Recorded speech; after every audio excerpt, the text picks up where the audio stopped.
साथियों नमस्कार। आज मैं ईरान, इज़राइल और अमेरिका के बारे में एक ऐसा रहस्य बताने जा रहा हूँ जिसे सुनकर आप सभी अपने दांतों तले उंगली दबाने के लिए मजबूर हो जाएंगे। अतः आप लोगों से मेरा विनम्र निवेदन है कि इस चैनल को सब्सक्राइब करके और लाइक कर लें और कमेंट में एक अपना विचार ज़रूर लिख कर छोड़ें, जिससे कि जो भी यहाँ नई जानकारी आपको हम भेजेंगे तुरंत सबसे पहले आपको उसका नोटिफिकेशन मिल जाए। सबसे पहले इन लोगों के बारे में संक्षेप में जानना बहुत ही ज़रूरी है। इज़राइल वजूद में आया कैसे? इसमें हिटलर की एंट्री करना ज़रूरी है। हिटलर 1889 में ऑस्ट्रिया में पैदा हुआ था, जो प्रथम युद्ध के दौरान 1914 से 1918 तक जो चला था, उसमें इसे जर्मनी वालों को पराजय मिली थी। उसमें ये झूठ फैलाया गया कि जर्मनी नाजियों को जो पराजय मिली प्रथम विश्व युद्ध में, उसमें यहूदियों और कम्युनिस्टों का ये बड़ा ही हाथ था। इन लोगों ने देशद्रोह का काम किया था, ऐसा शगुफ़ा फैलाया गया। धीरे धीरे समय बीतता गया, यहूदियों कम्युनिस्टों के खिलाफ नफ़रतें काफ़ी तेज़ होती चली गई। अंतिम में 1930 में हिटलर चुन करके जर्मनी में अपना सरकार बना लिया। जब हिटलर जर्मनी में अपनी सरकार को बना लिया 1930 में, तब इसके बाद अब यहूदियों पे उत्पीड़न का जो मामला था वो काफ़ी मात्रा में तेज़ हो गया, बड़े पैमाने पर हो गया। उसने लाखों यहूदियों को मौत के घाट उतार दिया और जो बचे हुए थे थोड़े से, उनको भगा दिया। कुछ यहूदी तो पूरे विश्व में अन्य देशों में कहीं कहीं जाकर भागकर बस गए, और बाद में हालांकि जब इज़राइल वजूद में आया तो इज़राइल ने पुनः यहूदियों को बुला करके इज़राइल में बसाया। कुछ जो 6% में थे यहूदी, वो भाग करके समुद्री यात्रा करके नौकाओं से वह तमाम खाड़ी देशों में गए, लेकिन किसी ने इनको शरण नहीं दिया। अंत में फ़िलिस्तीन पहुंचते हैं। वहाँ ये लोग भूखे नंगे थे और बहुत लाचार थे, तो फ़िलिस्तीनियों से इन्होंने आग्रह किया। फ़िलिस्तीनियों ने इन्हें अपने यहाँ रुकने के लिए जगह एक साइड में दे दिया कुछ दिनों के लिए, जिससे कि भी इंसान है और ये भी अपने को कहीं एक स्थापित कर सकें विश्व में। तो उन लोगों ने तो एक इंसानियत, बहुत बड़ा इंसानियत दिखाई। इस इंसानियत का नतीजा बड़ा ही घातक साबित हुआ। धीरे धीरे अब इज़राइलियों ने जो यहूदी पूरे विश्व में फैले थे भागकर थोड़े मोड़े, उनको धीरे धीरे बुलाना शुरू कर दिया, और ये अब 6% से लेकर 33% इनकी आबादी बढ़ गई।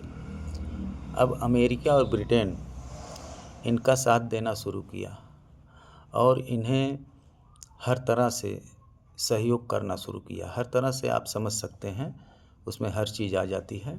और 1947 से लेकर 1948 में ब्रिटेन अमेरिका के सहयोग से इन लोगों ने इज़राइल एक देश की स्थापना कर दी, जो अंतर्राष्ट्रीय स्तर पे लगभग दुनिया के सारे मुल्कों में किसी ने इनको मान्यता नहीं दी, इन लोगों को छोड़ करके। जो कि हमारा देश भारत भी आज भी इनको मान्यता नहीं देता है राजनीतिक तौर पे। हमारे भूतपूर्व प्रधानमंत्री स्वर्गीय अटल बिहारी वाजपेयी जी ने भाषण में खुद कहा था कि अरबों की ज़मीन इज़राइलियों को छोड़ना पड़ेगा। हालांकि बाद में जब काफ़ी देश इनको मान्यता नहीं दी, तो उस समय कुछ अरब के देशों ने मिलकर इस पर अटैक कर दिया। अब ये पहले से लाचार तो थे, लेकिन इतनी सैन्य सामग्री कहाँ से आई? आप समझ सकते हैं, अमेरिका और ब्रिटेन से आई। इन लोगों ने चुपके इनको पूरी जितने भी वेपन्स थे, सबसे आधुनिक उस समय का जो वेपन्स होते थे, उनको लैस करा दिया। अब आप सोच सकते हैं कि 7-7, 8-8 देशों को एक हफ्ते में अकेला इजराइल इतना लाचार जो पहले से था वो कैसे हरा सकता है।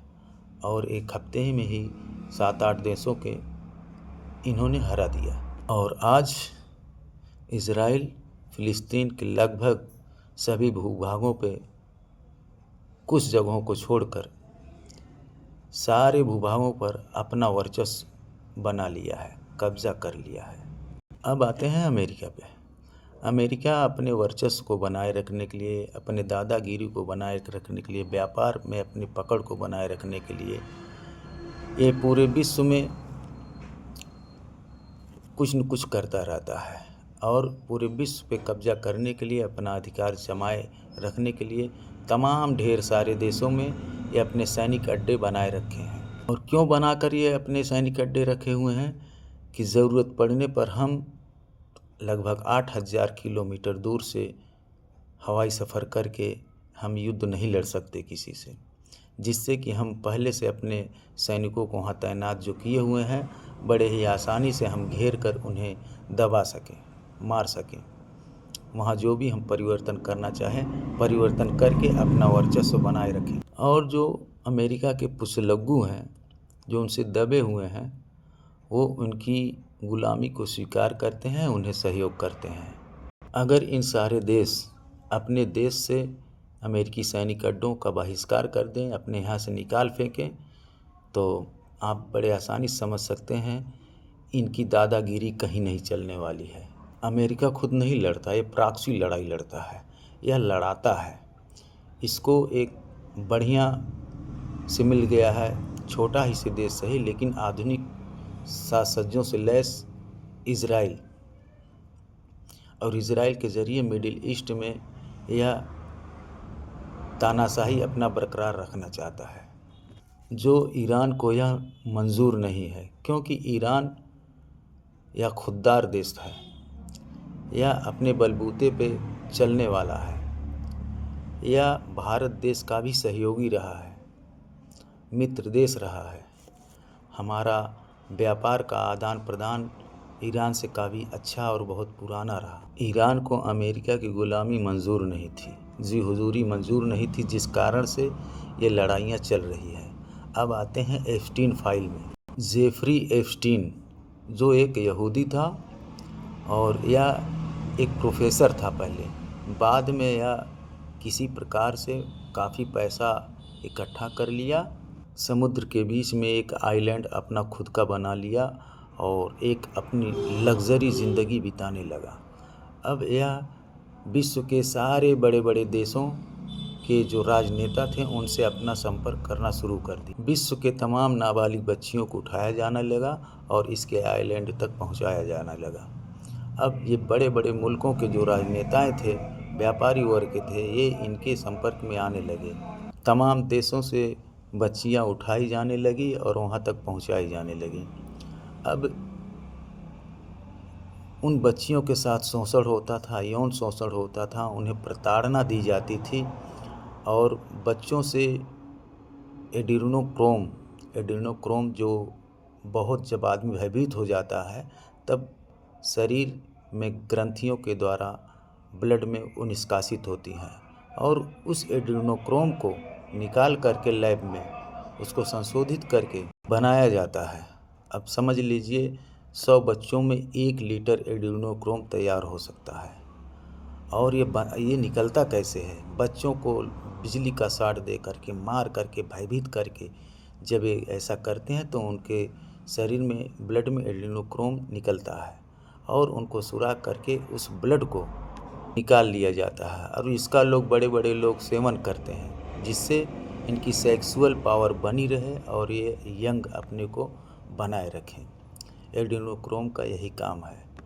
अब उसकी कीमत 1 लीटर प्रति लीटर 18,000 करोड़ लोग बताते हैं। जेफरी के आइलैंड पे तमाम बड़े बड़े देशों के राजनेता और व्यापारियों की बैठक में मीटिंग भी होती थी। वहाँ कौन सा वायरस किस देश फैलाना, किस देश की सरकार बनानी है, किसकी गिरानी है, ये सब भी वहाँ पे तय होता था। अब इसकी फाइल, जिसके फोटेज हैं, वीडियोज़ हैं, लाखों पेज में इसके सबूत हैं, क्योंकि जेफरी जानता था एक दिन मैं पकड़ा जाऊंगा और मार दिया जाऊंगा। इसलिए सारे राजनेताओं, व्यापारियों का, बड़े बड़े लोगों का उसने ईमेल और सीसी फोटोज़, वीडियोज़ सब रखे हुए थे। जिस देश के राजनेता और व्यापारी उसमें संलिप्त थे, उसी का ये ब्लैकमेल अमेरिका करता चला आ रहा है। एक उदाहरण के रूप में आपको बताता हूँ, रूस हमारा शुरू से ही मित्र देश रहा है। हम यहाँ से तेल लेते थे सस्ते में और नज़दीक भी पड़ता था। आज अमेरिका हमको कहता है कि वेनेजुएला से ख़रीदो, अमेरिका से ख़रीदो, 7 समुंदर पार। अब वहाँ पे एक तो अच्छा तेल भी नहीं है और दूसरे महंगा भी दे रहा है, और 7 समुंदर पार से हम लाएंगे, उसका माल भाड़ा हमको कितना देना पड़ेगा। तो हम नागरिकों को कितने रुपए दे करके प्रति लीटर डीजल और पेट्रोल हम खरीदेंगे। आप इस बात को सोच सकते हैं। सारे देश के व्यापारी राजनेताओं की नसें जो है ट्रंप पकड़ कर रखा हुआ है, और उसी का ये फ़ायदा उठाता है, ब्लैकमेल करता है। जो कहता है उसे लोग मानते हैं। ईरान पर बग़ैर वजह या बग़ैर कसूर का युद्ध थोपा जा रहा है। इसके पीछे एक बड़ा कारण ये भी हो सकता है कि एप्स्टीन फाइल को दबा देना, जिससे लोगों की नज़र, ध्यान इससे हट जाए और इस युद्ध की तरफ बढ़ जाए। जो सरकार के खिलाफ जनता में आक्रोश है, वो दबाया जा सके, उसे कुचला जा सके, बेरोज़गारी को दबाया जा सके, महंगाई को दबाया जा सके, सारी समस्याओं को भुलाया जा सके। ये भी एक प्रमुख कारण है। साथियों, नई नई अच्छी जानकारी लेने के लिए हमारे चैनल को सब्सक्राइब कर लीजिए, लाइक करिए और कमेंट में अपने विचार ज़रूर लिखिए। खुले विचार, अच्छा लगे तो अच्छा, बुरा लगे तो बुरा, हमें कोई आपत्ति नहीं है। लेकिन हमारे चैनल को सब्सक्राइब कर लें, जिससे कि जो भी नई जानकारी मिले तुरंत आप लोगों को नोटिफिकेशन आप तक पहुंच सके। धन्यवाद, नमस्कार। फिर मिलते हैं आगे।